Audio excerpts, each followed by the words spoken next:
Welcome to the Daily Vibecasting. Today, Anthropic hits a staggering $350 billion valuation while catching Chinese labs in a massive digital heist. SpaceX blankets the globe with cell towers, and we find out why Sam Altman thinks AI art is worth absolutely nothing. It's a day of extreme contradictions. We've got Right. record-breaking capital flooding into AI and simultaneous record-breaking data theft. Right, and we really have to start with the money because the numbers coming out of Anthropic are effectively rewriting the rules of venture capital. I'm looking at this breakdown from Ed Gupta, and it's startling. Anthropic has launched a share sale at a $350 billion valuation. Just to anger everyone listening, 10 months ago, they were valued at $61.5 billion. Yeah. That is a 5.7x increase in less than a year.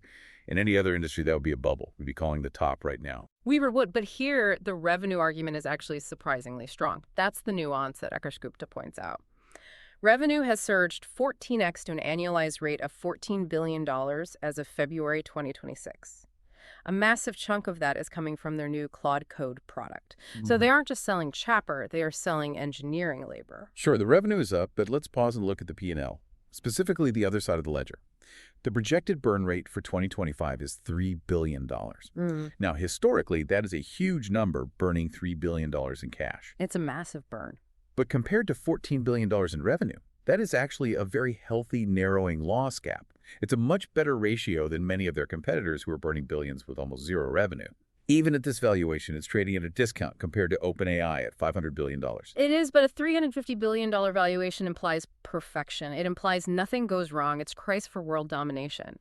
And yet there is this fascinating insider signal mentioned in the source material. The venture capitalists are throwing money in, but the real tell is the employee selling. Or the lack thereof. This is critical. Usually when a valuation jumps 5x in a year, employees rush for the exits to buy houses and boats. But if participation in this share sale is low, meaning the engineers building Claude are holding onto their stock, that is the strongest buy signal you can get. Right, because it means the people seeing the code day to day think $350 billion is cheap. They think it's going higher. Exactly. So the insiders are bullish. Yeah. But while they are counting their potential billions, they are fighting a literal war on their servers. This is the heist you mentioned in the cold open. This story is wild. It honestly reads like a cyberpunk novel. We have reports via at Spectator Index and a deep dive by at NS123ABC. Anthropic has officially accused 3 major Chinese AI firms, DeepSeek, Moonshot AI, and Minimax, of a coordinated distillation attack. We need to pause and define distillation attack, because it sounds like they hacked the servers and stole the hard drives. That is not what happened. This is much more subtle and, honestly, much more clever. Right. So at NS123ABC breaks it down. These Chinese labs allegedly created 24,000 fraudulent accounts. They didn't use them to chat or ask about the weather. They ran 16 million prompts specifically designed to siphon Claude's reasoning capabilities. Think of it like a student trying to cheat off the smartest kid in class. They aren't just copying the final answer like B or 42. They are asking the smart kid to show their work and explain the logic step by step. And once they get that step-by-step logic from Claude, They take those perfect high-quality reasoning chains and use them to train their own smaller, cheaper models. Basically, they use Claude as the teacher. They skip the billions of dollars Anthropic spent on trial and error. They skip the massive GPU burn, and they just fine-tune their model on Claude's output. it's the ultimate shortcut. You get 80 or 90% of the performance for 1% of the R&D cost. Precisely. And what I love about this story is the historical irony. Yukinju UW pointed this out beautifully in the notes. Distillation, this exact concept of teaching a small model using a big model, was actually a rejected academic idea back in 2014. Really? A rejected idea. Yes. A paper by Geoffrey Hinton, the godfather of AI, proposed this. It was turned down by NeurIPS, the big AI conference, because the reviewers thought it lacked impact. They didn't see the point. And 12 years later, it's the primary weapon in a global AI trade war. Life comes at you fast. It does. Huh. But here is the uncomfortable question, and we see this hinted at in the Spectator Index post. Is this technically stealing, or is it just aggressive efficiency? Because, let's be honest, Anthropic, OpenAI, Google, how did they build their models in the first place? Well, they scraped the open internet. Exactly. They ingested the work of millions of humans, journalists, artists, coders, without asking and without paying. They distilled human intelligence into a model. Now that other labs are doing it to them, suddenly it's a heist. That is a fair point. It feels like a double standard. Rules for thee, but not for me. But I suppose the stakes feel different when we talk about nation-state competition. That is the key differentiator. It's not just about lost revenue for a Silicon Valley company. If DeepSeek or Minimax can replicate Claude's advanced reasoning for a fraction of the cost, that technology goes straight into foreign military and surveillance applications. They get the capability without the economic penalty of developing it. That changes the geopolitical balance. So we have a $350 billion U.S. asset trying to stop its intellectual property from leaking out through millions of tiny API straws. Speaking of global infrastructure and assets, let's pivot to the hardware side of things, the boring layer that actually makes everything work. The physical layer, always the most underrated part of the tech stack. If you can't connect, none of this AI stuff matters. And SpaceX is making some serious moves here. AdXfreeze reports that SpaceX has officially completed the first generation of their direct-to-cell constellation. We're talking over 650 satellites launched in just 18 months. The speed of execution is undeniable. But let's clarify what direct-to-cell means for you listening. This isn't a special Starlink dish on your roof. This is your normal smartphone connecting directly to a satellite in space. Which feels like science fiction, but it's alive. They are serving 12 million people with emergency connectivity in partnership with T-Mobile in the U.S., Rogers in Canada, and carriers in Australia. It is impressive, but let's temper the enthusiasm with some physics. We need to be realistic about what this can actually do. The context from AdXfreeze notes that the median latency is around 25 to 40 milliseconds. That sounds pretty fast, though. I mean, human reaction time is slower than that. It's fast for a satellite. It's comparable to decent 4G. But the issue is consistency and bandwidth. Can it hold up under interference? Can it handle millions of people in New York City all trying to connect at once? No. The physics of spectrum just doesn't allow for that yet. This is not a replacement for fiber or terrestrial cell towers. It works for text, maybe voice, but it's a safety net. But for a lot of people, that safety net is everything. If you're hiking in the Rockies or sailing in the Pacific, that 40 milliseconds is the difference between life and death. And the user sentiment reflects that. Starlink shared a post that I loved. It's just a photo of a Starlink dish casually placed on a sunny patio, and the user called it magical. They added 4.6 million users in 2025 alone. Magical is a word that comes up a lot when the infrastructure disappears. You put a dish down, and you have the world's knowledge. But notice the shift. Starlink is becoming a consumer utility like water or electricity. The magic fades into expectation very quickly. Once you have it, you get angry when it breaks. Speaking of expectation, let's talk about the developers who are actually building on top of all this connectivity. If Starlink is the pipe, the API is the water. At OpenAI Devs just dropped a major update. WebSockets for the Responses API. Okay, for those who aren't coding in their spare time, let's explain why this matters. Why is WebSockets a big deal? The best analogy I've seen is the difference between sending a letter and a phone call. Before this, if an AI agent wanted to talk to a server, it was like sending a letter, an HTTP request. You send it, you wait, you get a reply, it's stop and go. And WebSockets? WebSockets is like opening a phone line, the connection stays open, you can talk back and forth instantly without redialing every time. And according to the post, this cuts latency by 20 to 40% for tool-heavy workflows. That is significant. Huge. If you're building an AI agent that needs to check a calendar, book a flight, and write an email all in one go, that speed difference accumulates. It makes the AI feel less like a bot and more like a colleague.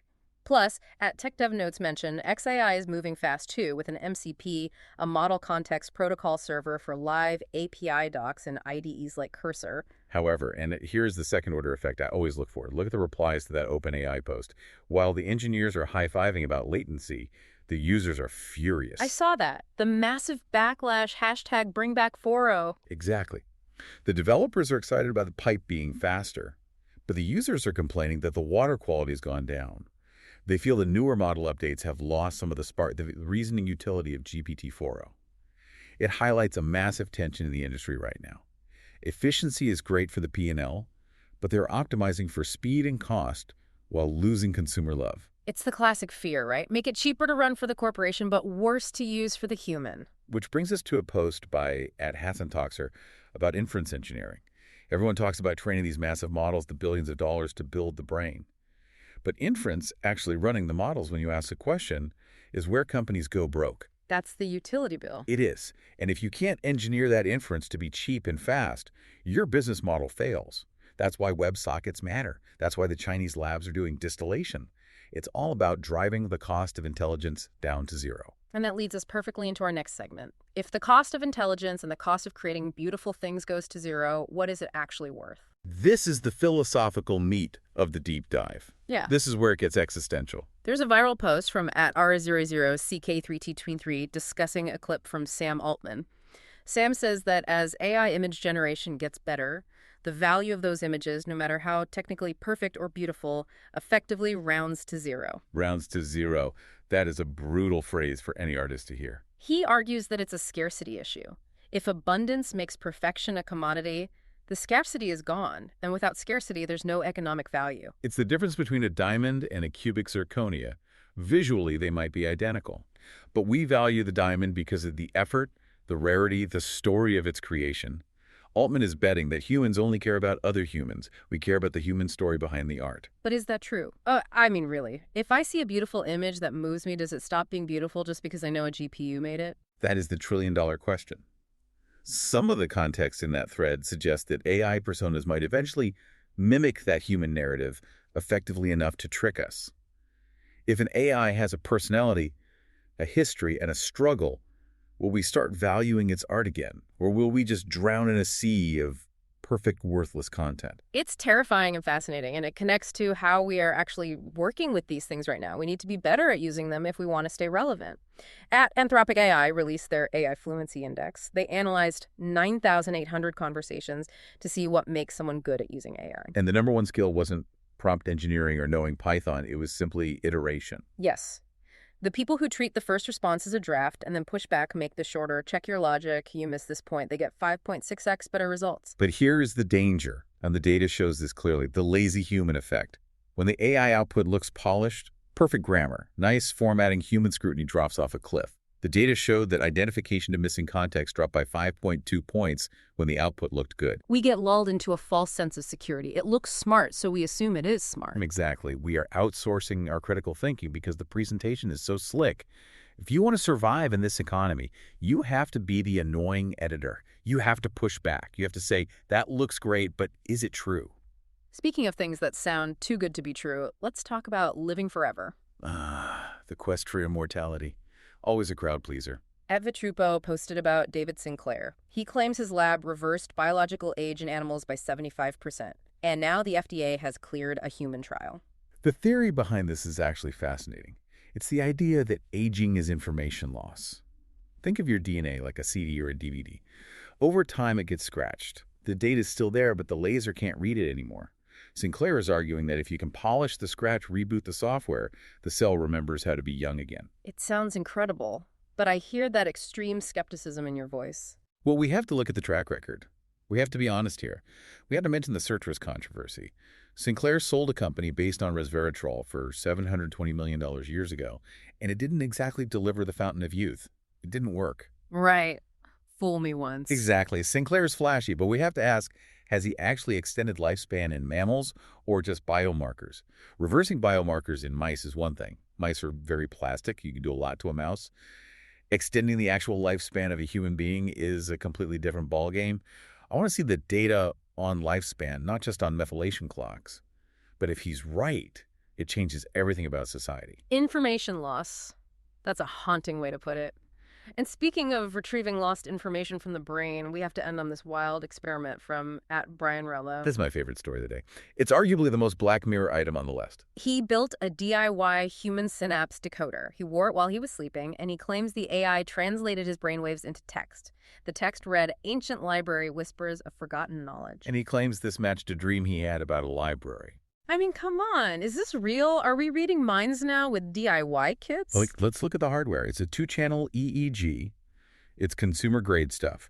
The likelihood that it is accurately decoding high-level semantic concepts like ancient library from raw brainwaves is scientifically low. So what is it doing? It's likely the AI is hallucinating a narrative based on vague signals. It's filling in the blanks. The AI is dreaming, not decoding. We really need multi-night validation before we say we can read minds. The possibility. The possibility is thrilling. Even if this specific instance is unverified, we're moving toward a world where the barrier between our internal thoughts and digital data is dissolving. We have AI reading our dreams. We have Chinese labs distilling reasoning from servers. The membrane is getting thin. That is a spooky thought to end on. So what does this all mean for tomorrow? If we connect the dots between the anthropic distillation heist in our first segment and the need for security in the latter half, My prediction is this. We are going to see a KYC mandate for AI compute. Know your customer. Like in banking, you have to show ID to open an account. Exactly. Governments are not going to allow anonymous access to superintelligence anymore. You won't be able to just spin up an API key anonymously. Governments will demand to know who is prompting the model. The days of spinning up 24,000 anonymous accounts to distill a model are numbered. Your API key will be linked to your identity. The Wild West of AI is getting a sheriff. That's the vibe. We'll see you tomorrow.